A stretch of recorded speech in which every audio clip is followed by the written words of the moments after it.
Estamos de vuelta en Vía Pública y para conversar de economía, para ver cómo va caminando, cómo marcha nuestra economía, en medio también de turbulencias regionales, internacionales, propias de nuestro país, las turbulencias propias de una crisis económica mundial, planetaria, de la cual nosotros naturalmente no estamos ajenos. El Instituto Nacional de Estadística, el INE, ha indicado que el IPC de mayo experimentó una variación de 0,3%, lo cual habla que en el quinto mes del 2021 acumula un alza ya del 3,6% en 12 meses. Conversamos con Claudio González, director de inversiones de GH Capital Invest. Claudio, muchas gracias por atendernos como siempre. ¿Cómo estás? Muy bien, Matías. ¿Qué tal? Buenas noches. Gracias por la invitación. Bueno, queremos entender cómo tenemos que leer esta información en el contexto que nos estamos moviendo, hacia dónde debiera ir la curva, si es un tema preocupante. Sabemos que estamos en el margen de los 3, los 4, pero tú lo ves contenido. ¿Cómo ves hacia adelante la situación económica? Sí, lo vemos contenido. De todas maneras, lo más probable es que el 2021 terminemos con una inflación algo mayor al 3%, que normalmente es como lo que todos tenemos en la cabeza, una especie de la tendencia hacia dónde debería, hacia dónde debería tender la meta del Banco Central. Pero hay que recordar que la meta del Banco Central realmente está en un mínimo de 2 y en un máximo de 4, con una tendencia en el largo plazo de siempre a rondar el 3%. Vamos a terminar probablemente el 2021 en algo por sobre ese 3%. Estamos pensando que nosotros que más o menos puede ser un 3,4%, es decir, parecido a lo que tenemos hoy día en 12 meses, un poquito por debajo, porque vamos a tener una inflación proveniente fundamentalmente del petróleo. Y eso un poco nos está golpeando hoy en día. Por una parte, el alza del precio del petróleo ha sido un 50% en los últimos meses. Lo que desde luego impacta muy fuertemente a toda la cadena del transporte, ¿verdad?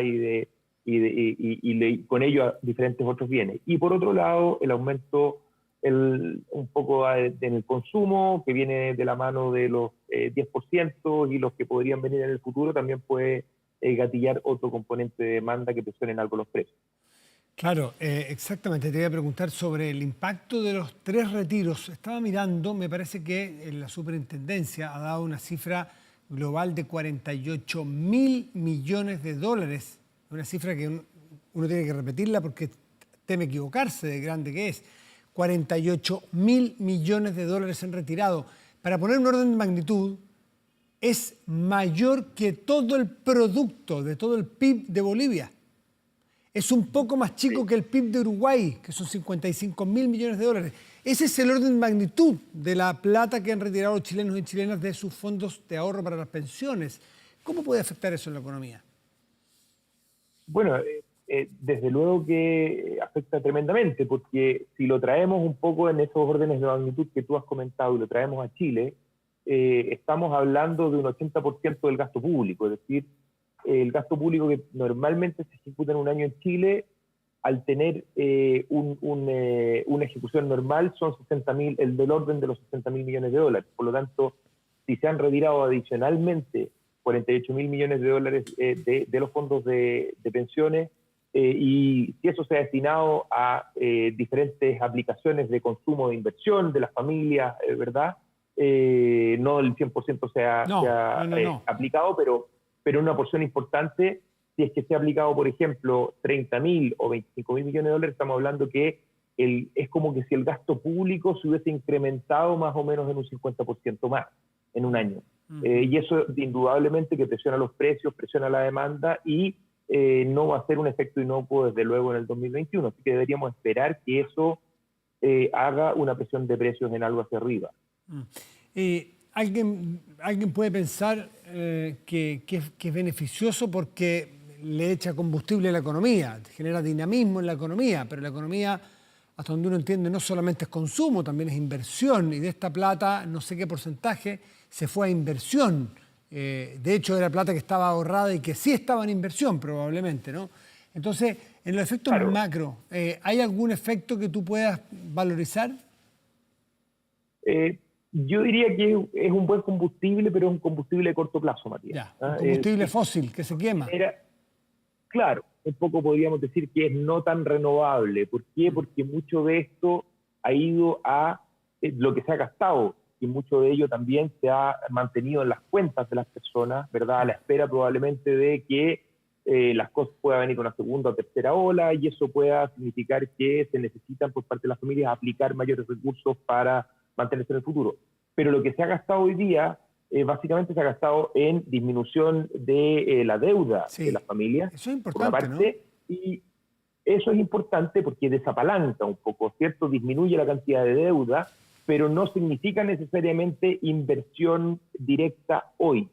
Y por otro lado, las familias lo que han hecho también es gastarlo en algunos bienes durables, pero que no son de aumento de la capacidad productiva. Es decir, tenemos yo creo aquí un combustible, creo, de corto plazo que nos va a hacer probablemente tener una buena visión del 2021, un empuje en el 2021, pero ciertamente no es de largo plazo, no es para el 2022 en adelante. Para eso se necesitaría, desde luego, que retomar los niveles de ahorro de largo plazo que se están perdiendo con los retiros de las AFP más que está ganando. Se está perdiendo ahorro de largo plazo porque es ese el ahorro que permite mantener la capacidad productiva de las empresas y con ello mantener el empleo de las familias, el empleo de buena calidad de las personas, y que permite entonces proyectar consumo de largo plazo, no de corto plazo, sino que en el tiempo y de largo plazo. Claudio, en un escenario que no se ve muy factible, porque no se ve mucho agua en esa piscina, pero hay dos propuestas, una concreta y otra solamente discursiva, de un retiro ya del 100%, no de los 10, 100%. Quedan aproximadamente 160.000 millones de dólares en los fondos de pensiones de las personas. Si eso se retira y completamos los 220 mil millones de dólares, que era totalmente el fondo completo de las pensiones, si se retira, más allá de donde se vaya a destinarse a consumo, si a pagar deuda o a las cuentas corrientes de las personas o a otro tipo de ahorros, ¿qué efecto tiene para una economía de un país si la miramos desde lejos? Si desahorra esa gran cantidad de plata, ¿cuáles son los efectos que tienen? Porque muchas veces nosotros que no somos economistas no entendemos, decimos, bueno, ¿qué importa que no esté esa plata ahí? Si en alguna parte va a estar, ¿por qué es importante que esté ahorrada? Bueno, yo diría que para dar una respuesta a esa pregunta, Matías, lo enfocaría desde dos perspectivas. La perspectiva macro, de explicación macroeconómica, podríamos decir, que es básicamente que al tú retirar, ¿cierto?, un gran componente de ahorro y darle un destino que no vamos a decir que necesariamente es absolutamente incierto, pero le incluyes un nivel de incertidumbre a ese nivel de ahorro, desequilibras una ecuación básica, que es que el ahorro financia la inversión. Si tú restas una cantidad de ahorro importante de la economía y le agregas además un componente de incertidumbre de qué ir a pasar con ese ahorro, y probablemente algo de ese ahorro se va a gastar en el corto plazo, entonces la capacidad de inversión de la economía disminuye. Eso significa que la capacidad de crecer y de generar empleo en el largo plazo de la economía chilena va a disminuir de manera muy, muy sustantiva. Y el segundo pilar desde el cual yo analizaría esto es el pilar de qué le va a pasar al mercado financiero chileno, al mercado de capitales chileno, a la estructura que nos ha permitido de alguna manera que haya flujo desde el ahorro hacia la inversión de las empresas para precisamente producir esto que hablábamos recién. Incrementar el crecimiento, la capacidad de creación de trabajo, la capacidad de innovación de las empresas, etc. Si eso se diluye, entramos en una discusión importante, creo yo, porque las perspectivas sobre el flujo de dinero desde ahorro hacia esa inversión virtuosa que nos permite crecer, aumentar el empleo y en general un círculo virtuoso para las familias, se pierde. Y entonces la incertidumbre aumenta, las tasas de interés entonces van a tener que empezar a aumentar, porque va a haber menos dinero disponible para la inversión, va a tener que entonces empezar a financiarse con mucho menor liquidez esa inversión. Lo más probable es que tengamos tasas de interés sustantivamente más altas. Esas tasas de interés van a afectar la deuda que tienen las personas, los créditos hipotecarios probablemente también van a aumentar, se va a descontrolar en algo, se va a rigidizar en algo lo que se denomina normalmente el canal crediticio, es decir, la manera en que los flujos fluyen desde una parte a otra parte, desde el ahorro hasta la inversión, que permite la creación de operaciones de largo plazo, entre ellas las hipotecarias, por ejemplo, que las personas valoran tanto. Es decir, va a ser una disrupción importante si es que llegáramos a ese escenario. Y lo último, aprovechando tu presencia aquí, Claudio González, ya se está hablando con bastante frecuencia, no sé si de un superciclo, pero sí de un periodo de muy buen precio del cobre, porque básicamente las energías limpias se basan en buena parte de un consumo muy intensivo en cobre, afortunadamente para Chile. Hoy día el cobre me parece que estaba en 4.10 o 4.20 dólares la libra, pero sobre 4, que es un gran precio. Si se mantiene en el largo plazo, ¿esa bonanza puede aplacar las falencias que has narrado tú en eventuales retiros, desahorro, etcétera?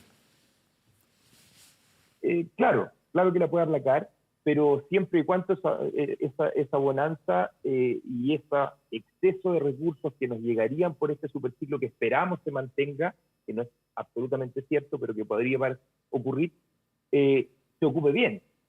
Porque si lo vamos a ocupar para efectuar mayor gasto presente, mayor gasto hoy día, y no lo guardamos y no lo dejamos para sustituir el eventual ahorro que disminuya por la disminución de los fondos previsionales, entonces vamos a entrar más bien en un gasto presente, en un aumento de gasto hoy, pero nos vamos a quedar con el déficit de gasto en el futuro y no sabemos hasta cuándo este superciclo va a durar.